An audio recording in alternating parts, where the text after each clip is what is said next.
성경책을 열어서 같이 보시겠습니다. 시편 77편 11절 12절 두 절만 같이 함께 보도록 하겠습니다. 시편 77편 11절 12절 함께 읽겠습니다. 곧 여호와의 일들을 기억하며 주께서 옛적에 행하신 기이한 일을 기억하리이다. 또 주의 모든 일을 작은 소리로 읊조리며 주의 행사를 낮은 소리로 되뇌이리이다. 12절만 한 번 더요. 또 주의 모든 일을 작은 소리로 읊조리며 주의 행사를 낮은 소리로 되뇌이리이다. 아멘. 신축년 소회해 우리가 함께 소처럼 걷기라고 하는 주제로 4번에 걸쳐서 살펴보고 있습니다. 지난주에는 소처럼 온순하게라고 하는 주제를 살펴보았죠. 부드럽게 그리고 온화하게라고 하는 순종의 사람으로 소처럼 그렇게 걸어가는 믿음의 발걸음을 함께 살펴보았습니다. 세 번째 주제는요, 읊조리며 걷기. 어떻게 걷기? 읊조리며 걷기라고 하는 주제를 좀 같이 살펴보도록 하겠습니다. 제가 퀴즈를 내는데 소에게는 없고 말에게는 있는 거 뭘까요? 말에는 뿔이 없죠. 소에게는 뿔이 있고 그 대신 윗니가 없다네요. 윗니. 소에게는 윗니가 없고 말에게는 이가 다 있습니다. 이제 그 동물학자들은 이게 또 중요한 식습관에 연결이 되어 있다라고 말을 하는데, 그렇기 때문에 소가 발달된 게 뭐냐면 위가 4개로 발달됐다라고 하는 설이 있어요. 이건 어디까지나 가정이지 실제로 그런지는 알 길은 없습니다. 어쨌든 소는 윗니가 없기 때문에 일단 긴 혀로 확 훑어가지고 그렇게 먹고 나서 아시는 대로 다시 꺼집어내서 씹는다고 하죠.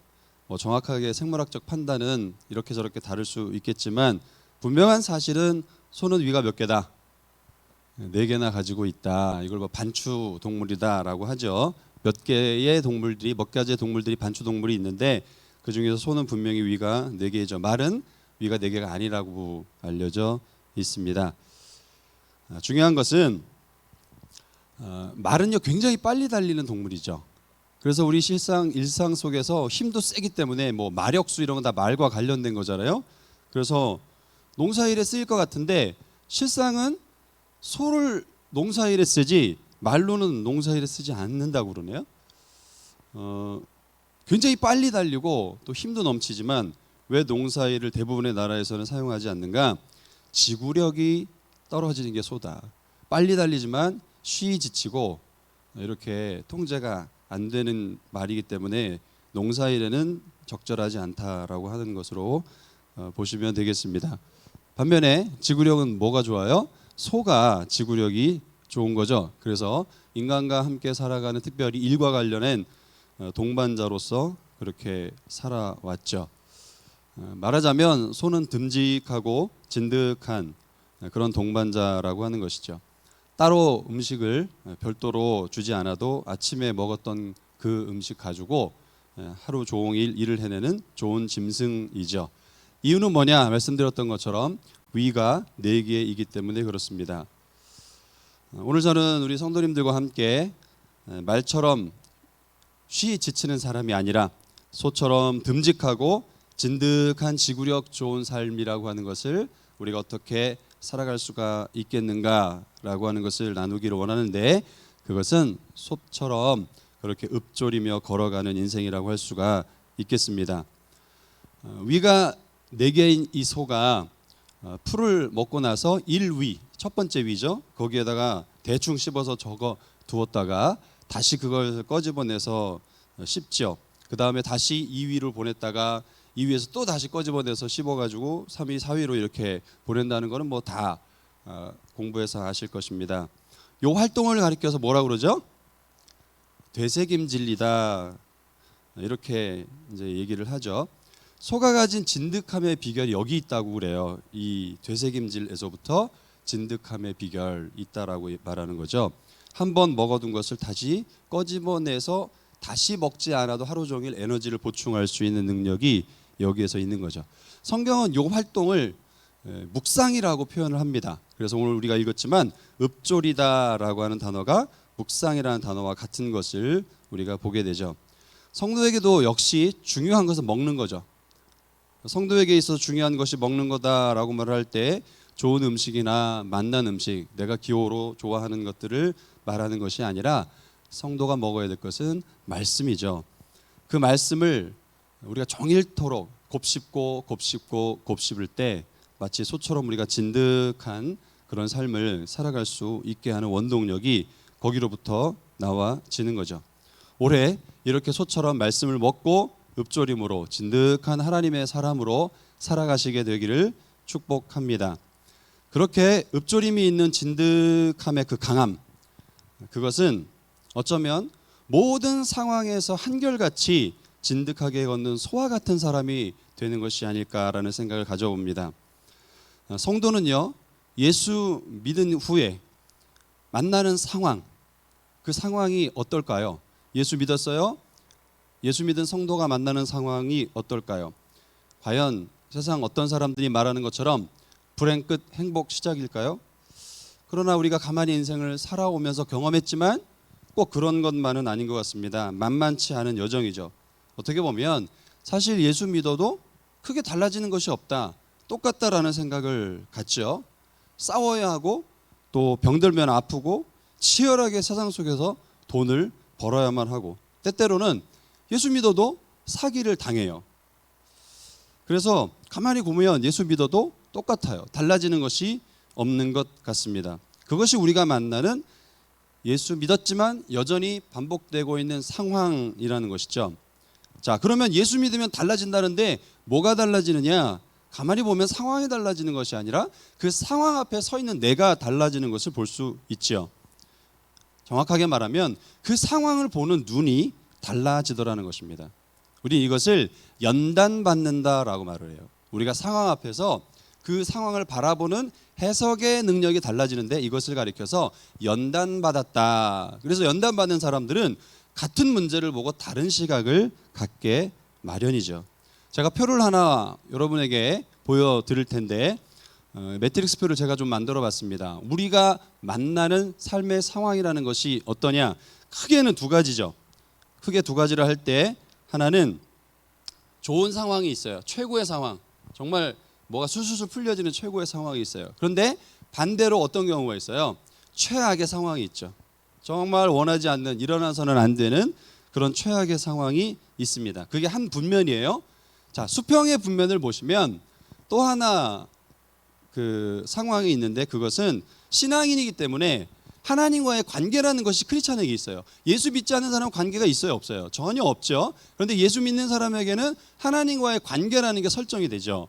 근데 그 관계가 하나님과 가까울 때가 있고 어떨 때가 있어요? 멀어질 때가 있습니다.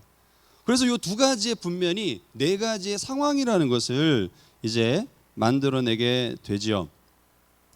가장 이상적인 상황은 어떤 상황일까요? 하나님과의 관계도 좋고 내게 일어난 삶의 상황도 최고의 상황이 되는 거죠.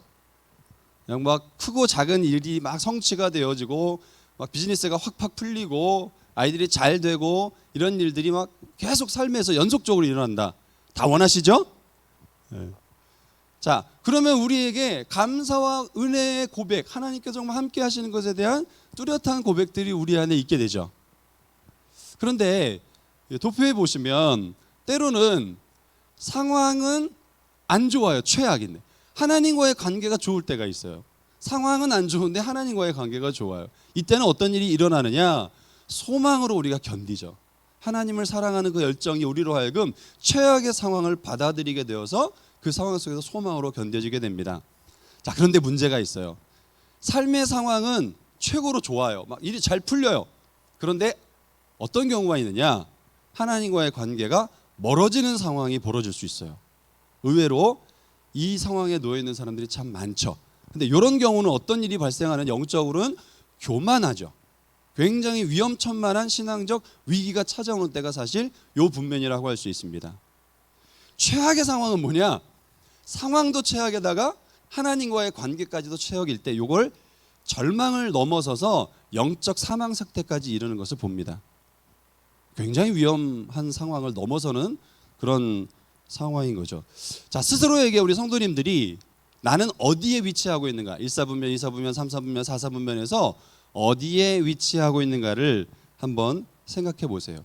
그리고 올 한 해 동안 나는 어디에 위치하게 될 것인가? 어디에 위치하게 될 것인가? 이것을 좀 깊이 스스로에게 질문을 던져 보았으면 좋겠습니다.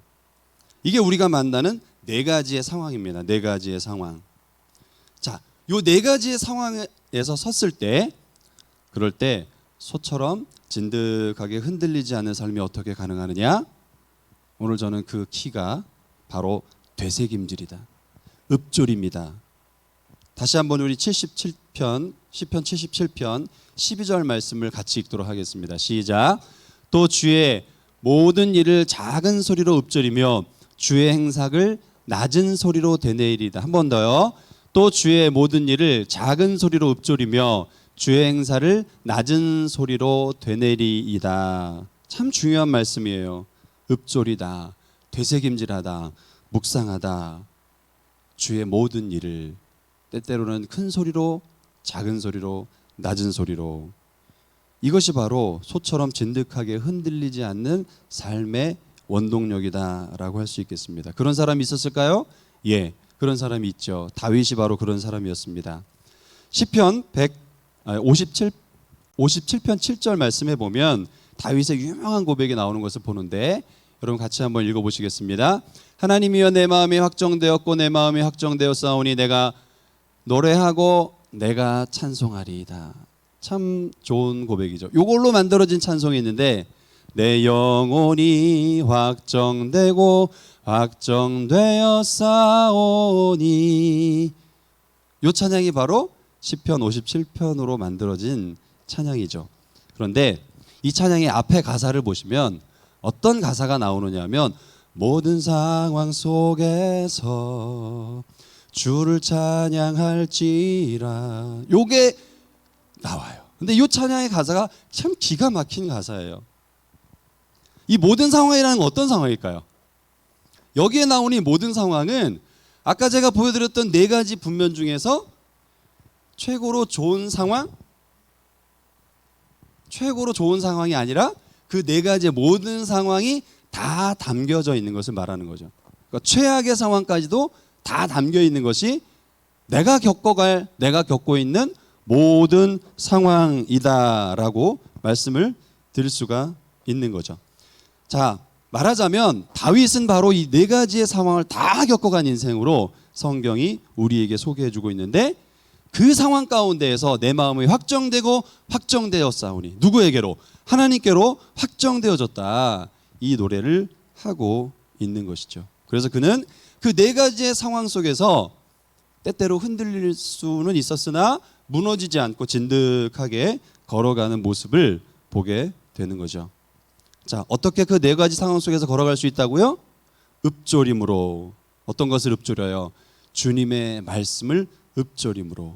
그 각각의 네 가지의 상황 속에서 하나님을 묵상할 때, 그 하나님을 묵상하고 하나님의 계시의 말씀을 우리가 노래할 때, 그 네 가지의 상황, 다시 말씀드려요, 그걸 모든 상황이라고 말씀드렸어요. 모든 상황. 한 가지 특별하게 내가 원하는 상황이 아니라 내가 원치 않는 상황을 다 포함한 것, 그것을 모든 상황이라고 말씀드렸습니다. 그 날들을 우리는 살아낼 수가 있는 것이죠. 첫 번째로 다윗은 어떻게 그 모든 상황 속에서 주를 향하여 서 있는가? 그는 첫 번째로 들판의 무료한 날들 속에서 그렇게 하나님의 말씀을 묵상하고 하나님의 말씀으로 노래하면서 읍졸이며 인생을 걸어가고 있는 것을 봅니다. 그것이요, 가장 다윗의 인생의 최고의 순간이었다는 것을 우리가 놓치면 안 됩니다. 어떤 날들이었다고요? 들판에서 지내면서 양을 돌보고 무료하게 지냈던 그 시간들이 그의 인생의 가장 중요한 신앙의 가치관과 삶을 세워가는 최고의 순간들이었다는 것입니다. 시간을 우리가 흔히, 제가 이제 아이들 시간 관리 가르치면 그런 표현을 하는데, 생산적 시간과 소비적 시간이라는 게 있어요.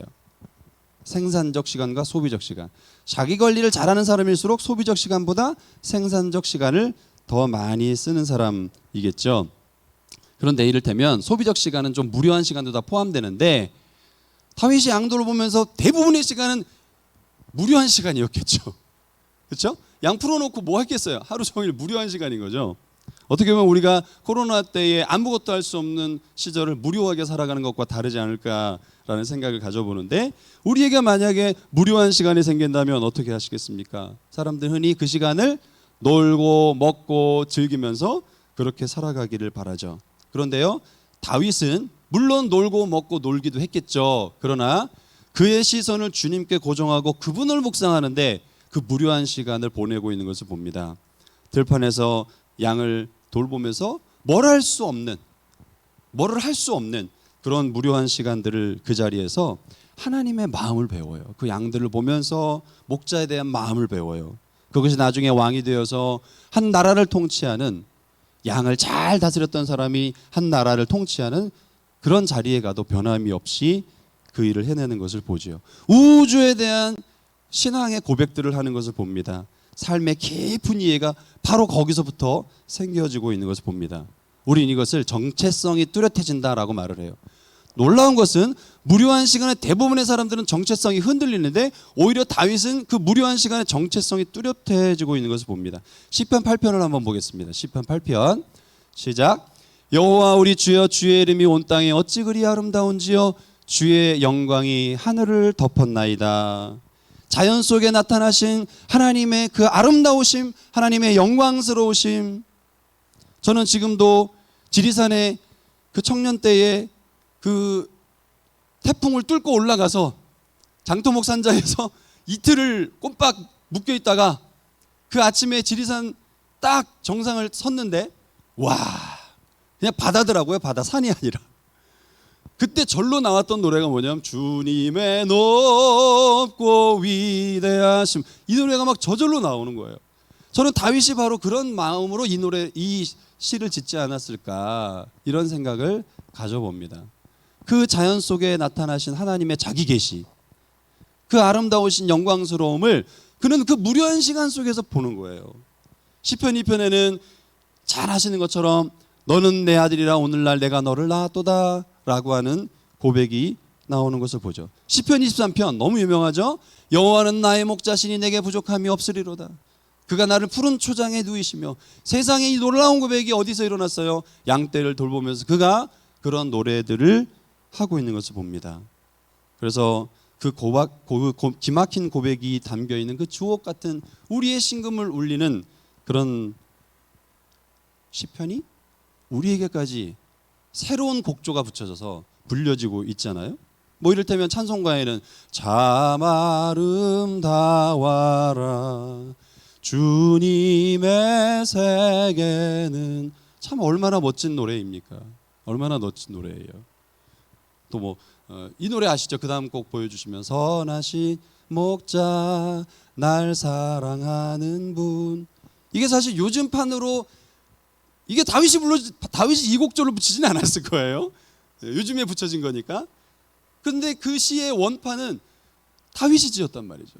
그렇게 양떼를 돌보면서 그 무료한 시간 가운데 하나님을 만났던 순간들, 그것이 우리가 첫 번째로 무료한 나날들을 가장 가치 있게 만드는 최고의 시간이 되는 것이죠.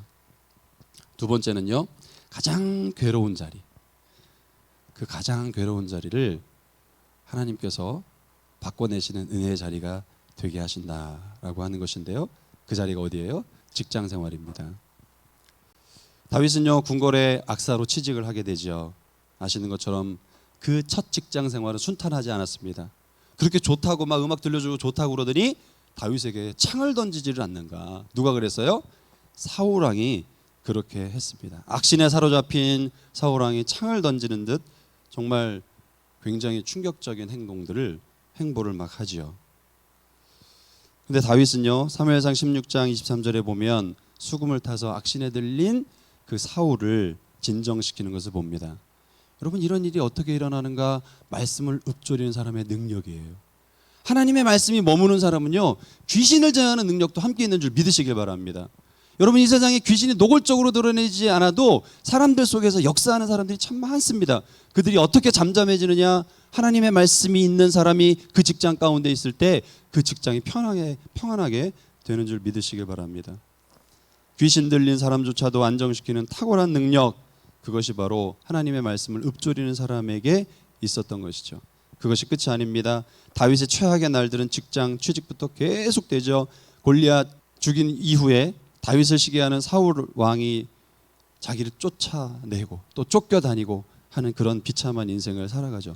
누가 봐도 이것은 지금 어떤 상황이라고 볼 수 있어요? 아까 네 가지 부면 중에서 최악의 상황이라고 할 수 있죠. 그런데 다윗에게는 그 자리가 최악의 자리가 아닙니다.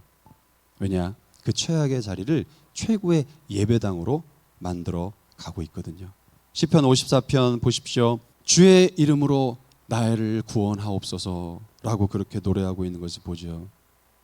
시편 34편에는 아비멜렉 앞에서 미친 척하다 쫓겨나는 상황까지도 그에게 벌어져요. 가면 갈수록 더 밑바닥으로 더 이상 떨어질 데가 없는 밑바닥으로 이렇게 내려가는 것을 보죠.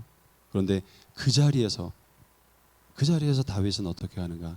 하나님을 향해서 노래하고 있는 것을 보게 됩니다.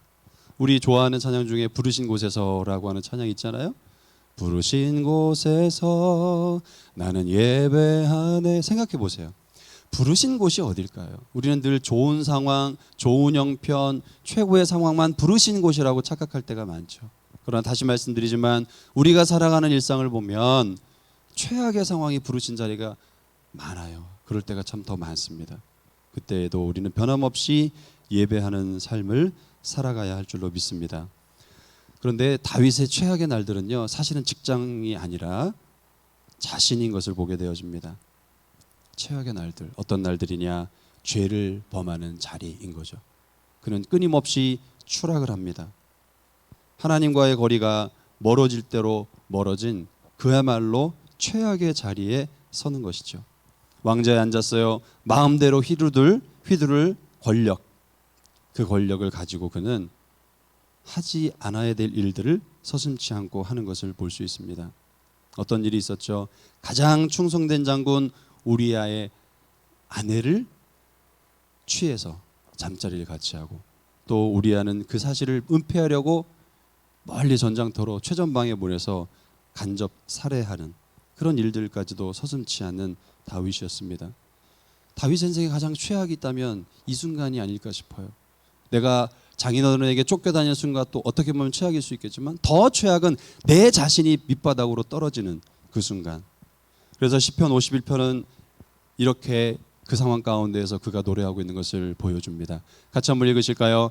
나를 주 앞에서 쫓아내지 마시며 주의 성령을 내게서 거두지 마소서. 주의 구원의 즐거움을 내게 회복시켜 주시고 자원하는 심령을 주사 나를 붙들어 주소서.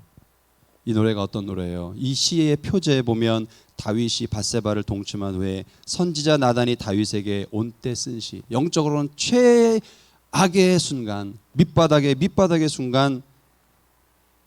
여러분, 이것은 고통 때문에 온 것이 아니에요. 고난 때문에 온 것이 아닙니다. 자기 자신의 죄 때문에 일어난 일인 거죠.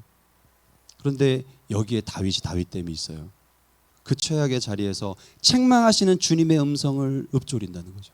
책망하시는 주님의 음성을 듣고 그가 회개한다는 것이죠. 누가 감히 강력한 힘을 갖고 있는 황제를 나무랍니까? 누가 지적할 수 있어요? 그런데 그는 들어요. 옷을 찢어요. 참회의 눈물을 흘려요. 하나님의 책망의 음성을 듣습니다. 그래서 이 배경에서 만들어진 찬양이 있죠. 정결한 마음 주시옵소서. 오 주님, 정직한 영을 새롭게 하소서. 같이 한번 해보실까요? 나를 주님 앞에서 멀리 하지 마시고 주의 성령을 거두지 마옵소서.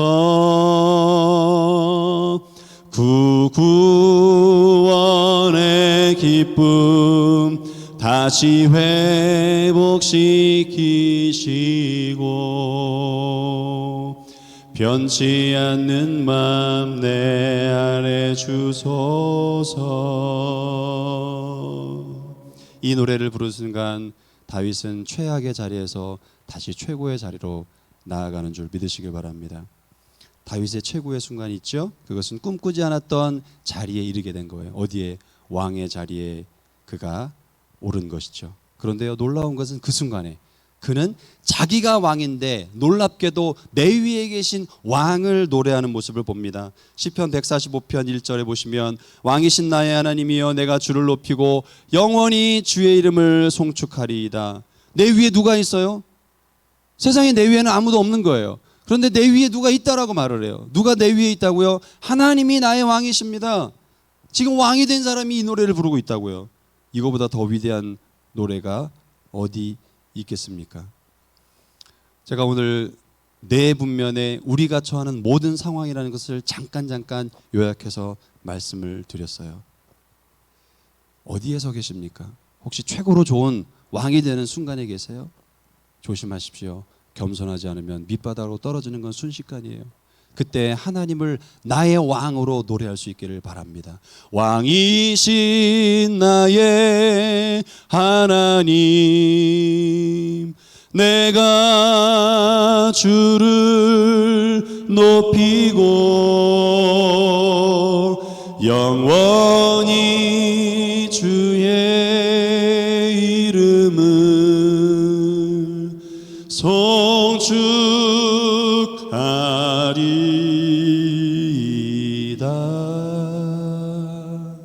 그렇습니다.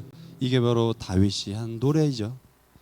이 읊조림, 말씀으로 읊조리며 찬양으로 읊조리며 이 한 해를 우리가 최악에 서 있든지 때때로 내가 원하지 않는 자리에 내던져지든지 그것이 어떤 자리든지 소처럼 그렇게 읊조리며 진득하게 듬직하게 걸어가는 저와 여러분 되시기를 바랍니다. 우리 시간 같이 함께 기도하기를 원합니다. 첫 번째 우리가 함께 기도할 것은 자신을 위해 기도하십시오. 시편 16편 8편에는 내가 여호와를 항상 내 앞에 모시며 그가 나의 오른쪽에 계심으로 내가 흔들리지 아니하리로다. 그래요. 나는 주님을 모신 사람이에요. 그런데 왜 우리가 흔들리나요? 모셨지만 그분의 음성을, 그분의 말씀을 내 입에 담지 않으면, 내 영에 담지 않으면 우리는 요동할 수밖에 없어요. 그래서 시편 57편에 아까도 읽었었지만 하나님이여 내 마음이 확정되었고 내 마음이 확정되었사오니 내가 노래하고 내가 찬송하리이다. 이렇게 기도하십시오. 네 가지 차원의 내가 어디에 있는지를 보세요. 첫 번째로 하나님 모든 상황 속에서 진득함으로 요동하지 않게 하옵소서. 평범한 날에 계신가요? 고난의 날에 계시는가요? 최악의 날에 계시는가요? 최고의 날에 계시는가요? 더 깊이 하나님의 세계를 깨닫고 노래할 줄 알게 하옵소서. 더 깊이 예수님의 고난에 동참하여 깊어지게 하옵소서. 더 깊이 참회하며 죄악과 맞서는 강함을 허락하여 주옵소서. 더 높이 하나님의 영광을 높일 줄 아는 겸손으로 서게 하여 주옵소서. 이 시간 간절한 마음으로 자신의 삶을, 내 모든 상황을 주님께 올려드리며 같이 기도하도록 하겠습니다. 살아계신 아버지 하나님, 더 깊이 하나님의 세계를 깨달을 수 있는 영의 눈을 열어주시옵소서. 세상 사람들은 자연현상이지만, 세상 사람들의 눈에는 그저 하나님 자연현상일 뿐이지만 하나님이 운행하시는 세계를 보면서, 하나님이 만드신 창조주의 역사를 보면서 주님의 위대하심을 노래할 줄 아는, 주님의 위대하심을 선포할 줄 아는 그런 입술이 되게 하여 주시기를 원합니다. 더 깊이 하나님의 세계를 깨닫게 하여 주옵소서. 더 깊이 하나님의 세계를 노래할 줄 알게 하여 주옵소서. 하나님, 날아다니는 새 하나만으로도 공중나를 새를 보러 하고 말씀하셨던 것처럼 주님, 예수님조차도 그 창조주 하나님에 대한 경외함을 가지고 고백하였던 것처럼 우리에게 바로 그 고백이 있게 하옵소서. 우리에게 바로 그 고백이 있게 하옵소서. 우리에게 바로 그 고백으로 주님을 노래할 줄 아는, 읊조릴 줄 아는 그런 신앙의 성숙함이 우리에게 있게 하여 주시기를 아버지 간절히 원합니다. 주님, 특별히 고난을 만났을 때에, 내던져지는 고난을 만났을 때에, 내가 원치 아니하는 상황이 계속해서 일어날 때에 주님, 예수님의 고난에 동참하는 그 마음으로, 예수님의 고난에 동참하는 그 마음으로 더 깊어진 영혼이 되게 하여 주옵소서. 더 깊어지는 영혼이 되게 하여 주옵소서. 더 깊어지는 믿음의 사람이 되게 하여 주시기를 간절히 원합니다. 사랑하는 주님, 우리 지체들에게 은혜 베풀어 주셔서 그 모든 상황 속에서 하나님 그렇게 더 깊어지는 삶으로 나아갈 수 있게 해주시기를 원합니다. 주님, 최악의 밑바닥에 떨어지는 죄로 말미암아 그렇게 던져지는 그런 상황 가운데 던져져 있다면 주님, 죄와 악을 맞설 수 있는 강함을 우리에게 허락하여 주옵소서. 죄와 맞설 수 있는 강함을 우리에게 허락하여 주옵소서. 하나님, 죄 앞에서 속절없이 무너지고 죄 앞에서 끊임없이 아무것도 할 수 없는 무기력을 느낄 때가 있습니다. 주님, 예수 보혈로 우리를 덮으사 그 죄악에서 하나님 참으로 맞설 수 있는 하나님의 전신갑주, 하나님의 진리의 말씀의 복을, 그 말씀의 검을 제 입술에 담아 주시옵소서.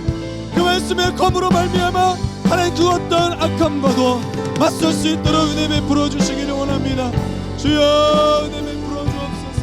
주여, 은혜 베풀어 주옵소서.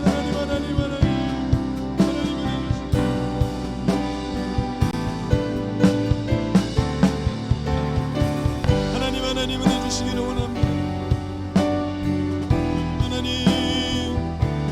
하나님 제 삶 가운데 좋은 일이 일어났을 때에는 하나님 그 영광을 높일 줄 아는 겸손으로 자신을 낮추고 하나님만을 높여드리는 모든 것이 주님이 하셨습니다. 모든 것이 주님이 하셨습니다라고 그렇게 선언할 줄 아는 겸손이 하나님 저에게 있게 하여 주시옵소서. 저의 전 존재로 하나님께서 하셨음을 노래할 줄 아는 하나님, 나는 그저 하나님께서 쓰신 도구밖에 되지 않는 것을 그렇게 인정할 줄 아는 입술이 되게 하여 주시기를 원합니다. 주님, 내게 비춰진 상황이 어떠하든지 일체의 비결로 하나님 앞에, 사람 앞에 그 믿는 바가 묵직하게 드러나는 묵직한 듬직한 충성된 입술로 하나님 우리 입술을 지켜 늘 찬송 늘 감사로, 주님 늘 찬송 늘 감사로 하나님 그렇게 인정받는 일꾼으로 서게 하여 주시옵소서. 주님 은혜 주시기를 원합니다. 이 시간에는